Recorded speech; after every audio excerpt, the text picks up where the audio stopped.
علم دو طرح کا ہے، دینی علم اور دنیاوی علم۔ تو جو دینی علم ہے دراصل علم یہی ہے، باقی جو علم ہے جس کا تعلق روزی روٹی اور کمانے کھانے سے ہے وہ ہنر کے زمرے میں آتا ہے۔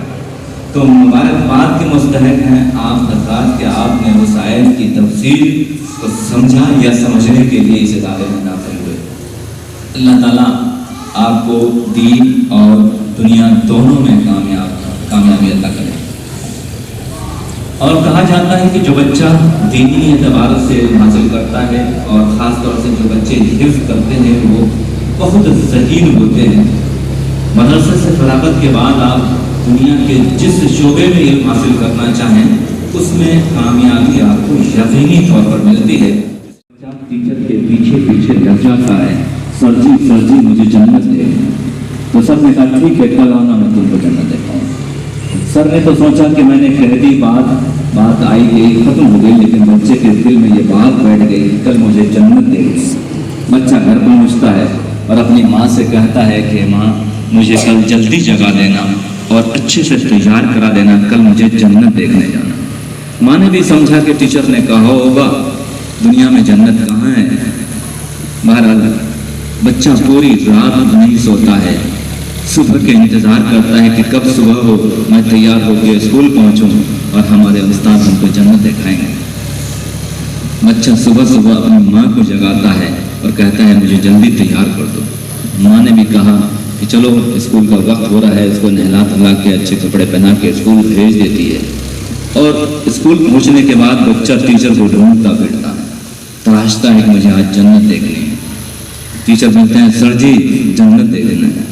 تو انہوں نے کہا ٹھیک ہے اسکول ختم ہونے کے بعد تو میرے پاس آنا۔ چھٹی ہو گئی، سارے بچے گھر چلے گئے، وہ بچہ ٹیچر کے پیچھے پیچھے سر جی جنت دیکھنی۔ ٹیچر نے بچے کا ہاتھ پکڑا، کہا چلو۔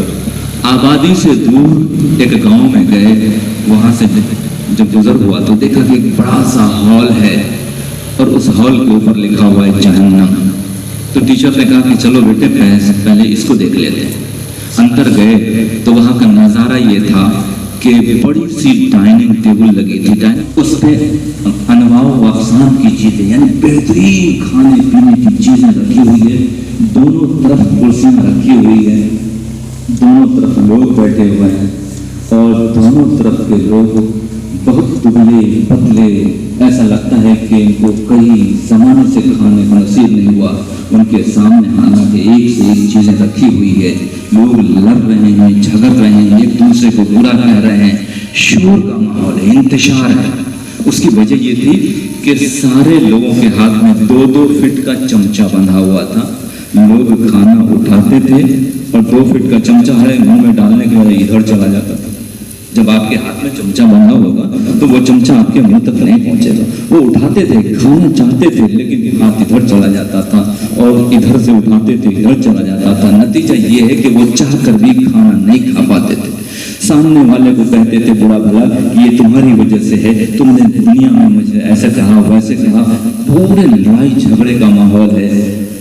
تو استاد نے کہا دیکھ لو یہی ہے جہنم، چلو آپ باہر چلتے ہیں۔ باہر چل کے پھر آبادی سے آگے گزرنے لگے تو دیکھا کہ ایک بڑا سا ہال ہے اسی طرح کا، اس کے اوپر لکھا ہوا ہے جنت۔ کہا کہ چلو بچے کی خوشی کا ٹھکانہ نہیں ہے۔ تو جب اندر گئے تو دیکھا کہ یہاں بھی سیم وہی نظارہ ہے، لمبی سی ڈائننگ ٹیبل ہے، انواع و اقسام کی چیزیں لگی ہیں، دونوں طرف کرسیاں ہیں، یہاں بھی لوگ بیٹھے ہیں، لیکن یہاں کے لوگ خوب تندرست ہے، ہنس رہے ہیں، بات کر رہے ہیں، خوشی کا ماحول ہے۔ یہاں بھی لوگوں کے ہاتھ میں چمچہ بندھا ہوا ہے 2 فٹ کا، لیکن فرق یہ ہے کہ یہاں کے لوگ چمچہ اٹھا کے اپنے منہ میں نہیں ڈالتے بلکہ سامنے والے کے منہ میں کھلانا آسان تھا، سامنے والا چیزیں اٹھا کے اس کے منہ میں کھلا رہا ہے، خوشی کا ماحول ہے، سب ہنس رہے ہیں۔